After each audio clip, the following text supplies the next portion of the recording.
Hello everyone, my name is Shanae Jones and this is KNKY, which stands for Know the New Kinky You. I'm your resident certified sex coach and we are here to extend the conversation that we talked about on my Instagram live post regarding gender identity and gender fluidity. I will preface this video by saying that, again, this conversation was prompted by a direct message that I got that asked if I only dealt with heterosexual sexual topics, and the answer is no. But the caveat is that I deal primarily in the space that I am used to. So as a heterosexual woman, that is my area of comfort, but that doesn't mean that there aren't shared issues, shared concerns, or shared goals amongst people who identify as all kinds of things.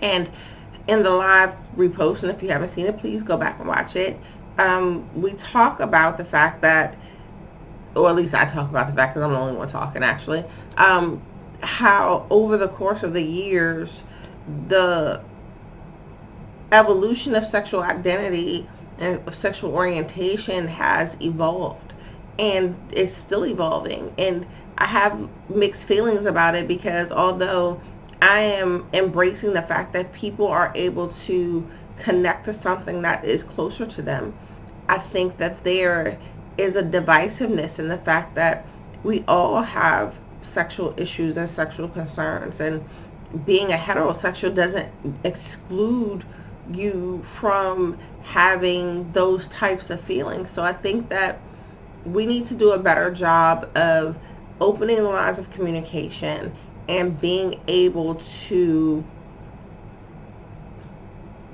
have a better perspective of each other and what that actually means. With that being said, I'm going to go into my scheduled topic, which is Alfred Kinsey, the Kinsey Institute, and the Kinsey Scale.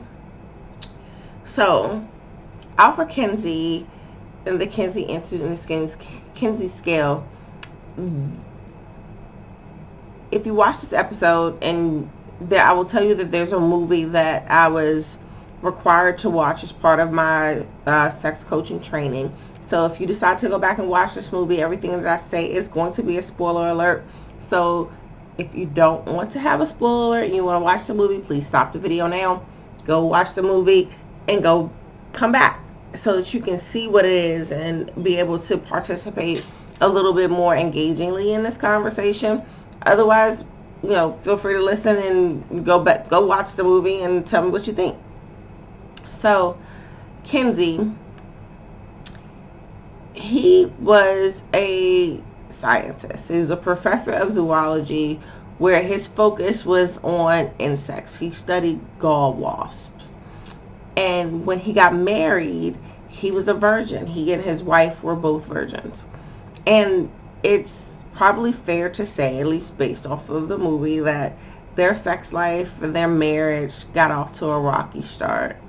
So one day, happenstance, I guess, but then I believe in the universe throws all kinds of shit in our way, that a female student who was recently married, approached him with questions about sexuality. And because Kinsey had limited experience himself and had been approached by these questions, the lack of knowledge and experience and the curiosities of his student helped create this bigger curiosity in him, where he realized that he wanted to focus on human sexuality research. And I promise you, this was still very unprecedented in the day. As much as we talk about sex today, in the 1940s and 50s, it was not necessarily the case. So when he realized that there was little to no published information, especially scientific information on sexual behavior, he decided to start research and collecting data for the purpose of analysis as well as enlightenment. So his mission was to interview students by written survey. And at the time when he's working this out with his wife felt that, with a written survey, you're not necessarily going to get the most honest answers. So he changed his approach and started doing one-on-one, face-to-face type interviews. And his approach changed the results he was getting. He got a lot more candid information, but what he also learned was that there are a lot of misconceptions, or at least there still are, but at least from the time perspective that we're talking about, there were a lot of misconceptions about sex. And education about sex came from folklore or rumor, people talking to each other about what they heard or what they believed versus what was actually true. So one of the common misconceptions that came out during his study was that oral sex and masturbation made you sick, physically sick and mentally sick. There was something wrong with you if you did those things, despite the fact that doing those things made you feel good. So people felt conflicted, like, how is this making me sick? I enjoy it. It's something that I do. So what happens is that from his understanding of what people knew and how they accepted sex, Kinsey put together a team of researchers, and their main job was to talk about sex. I love this job. I wish people were paying me for it. I can't wait for that day to happen. But to be paid to talk about sex is a great thing. I mean, more money than I get paid now, but I digress. Listen. So the team was able to get a sense of who people were as sexual beings, the things they liked, the things that turned them on, things they were interested in. But the biggest factor that people didn't really get yet is that people were willing to talk about it. Back in the 1940s and 50s, sex was not something that was commonly discussed. It was taboo. It was shunned. But all of a sudden, somebody gave you an outlet to be able to have these discussions, right? So over the course of several years, it's said that Kinsey and his team interviewed over 18,000 people. And the thing that we have to understand is that these conversations were still one-on-one.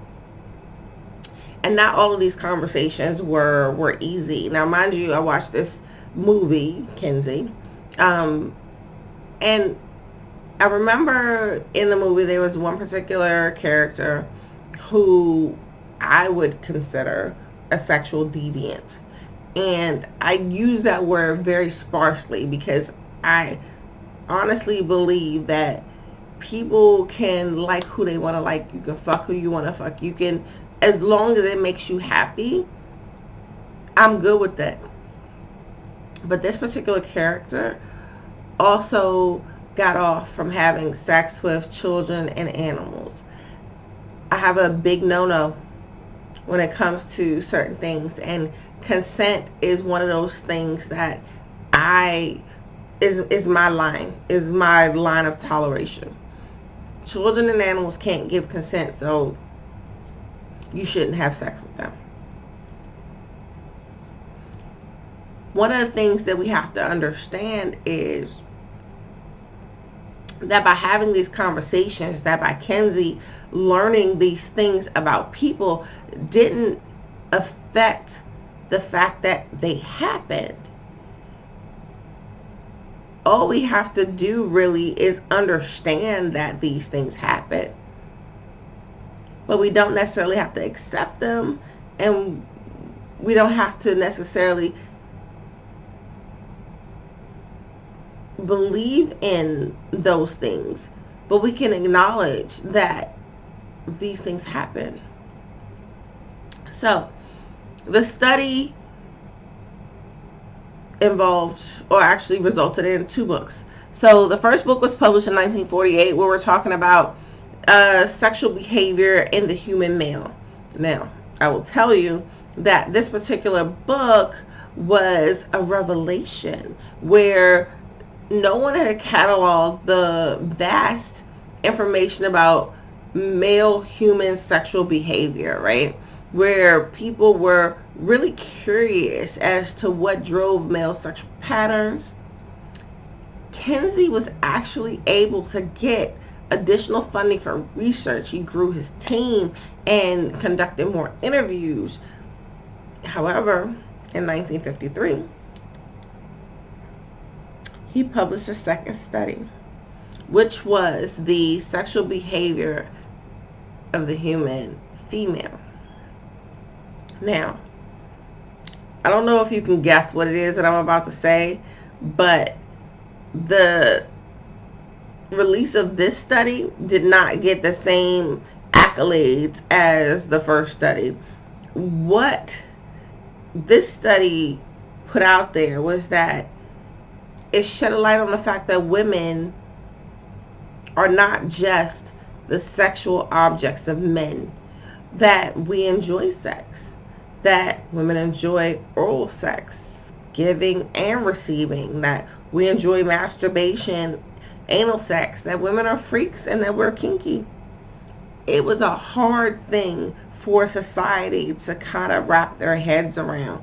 It challenged the virtuous image that society placed on females.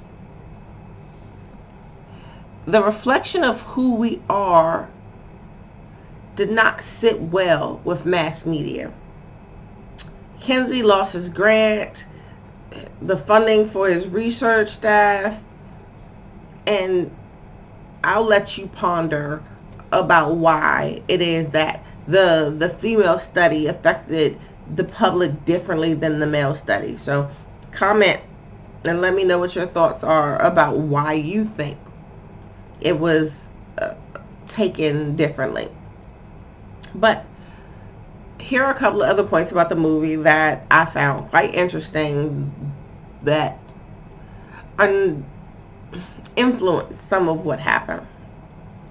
So while doing the research, his team was encouraged to explore and challenge their own sexuality. They had open affairs, so people were sleeping with other people's wives and husbands. Kinsey himself had a relationship with a male staffer while he was married, and his wife was knowledgeable because she was also sleeping with the male staffer. They opened themselves up to behaviors that brought them pleasure. However, they did not necessarily think through the consequences of their actions. I believe that their conduct made the study more real, made the information more vulnerable, especially as the details of the movie came out. I don't want to take that information and diminish his character, because that's not what it's intended to be. He is one of the fathers of the sexual revolution. He's the one that opened the doors for us to be able to even openly talk about. He's one of the ones that opened the doors for us to be able to even talk about sex as a community. Because again, this was a taboo thing. It's a taboo subject. We're not supposed to have these conversations. And as part of his research, he created a scale, which was the whole point of this conversation. This scale, known as the Kinsey Scale, is also known as the heterosexual homosexual rating scale. It means that You basically took his research and it helped you assign a range from 0 to 6. Now, 0 means that you are 100% heterosexual. 6 means that you are 100% homosexual. Now, anybody who identified as having no sexual contacts or connections was given an X. So I'm going to stay kind of excluded from the overall results of the conversation or the study.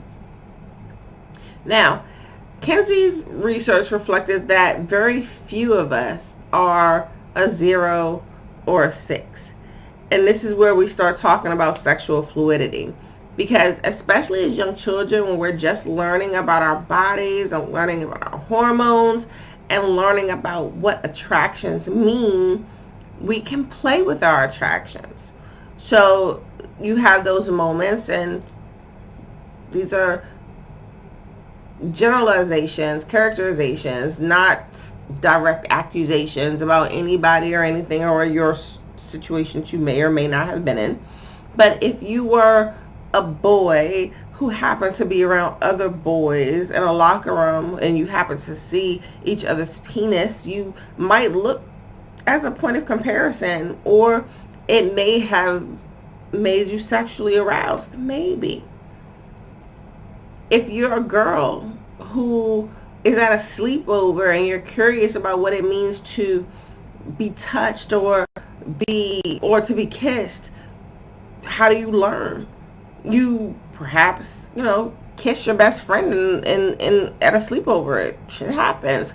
A lot of people talk about their late teens and their early 20s, high school, college days, and how they experiment. This is what sexual fluidity is, that experimentation. But that experimentation isn't necessarily restricted to your early days. So this is where we talk about points in life. So Kinsey didn't necessarily talk about points in life. His goal was to really do the research about where people fall on the scale, meaning, again, 100% homosexual or 100% heterosexual, but with the emphasis that most of us fall somewhere in between. So there's another guy who the next video is about, who is Klein. And Klein did focus on what it meant to be sexually fluid for different aspects and moments in time. And we'll talk about him. So, and we'll also talk about my future scale, which I am imploring you guys to help me with, so that we can try to develop a KNKY, Kinky Scale, about what it means to be sexual and have it really be scientifically based. So if you haven't seen the movie, I encourage you to go watch it. I thought it was a good movie. Maybe it could be a Netflix movie for you one night. If you ever have questions or concerns or things that you want to have discussed, again, always feel free to send me a message. If there's anything that we've discussed and you want to comment, please comment below whether you agree with me or not. Let's have the dialogue. Let's have the conversation. If you haven't yet subscribed to the YouTube channel, please do so. Please do so. I encourage you and I appreciate it, because that way I know that you guys have the same motivations and interests that I do in wanting to move forward this conversation about sex and sexuality, because it's a part of us. It's a part of who we are. I'm Shanae Jones. Everything I do across all social media is at DOYOUKNKY. My webpage is doyouknky.com. I appreciate you, and I will talk to you again very soon.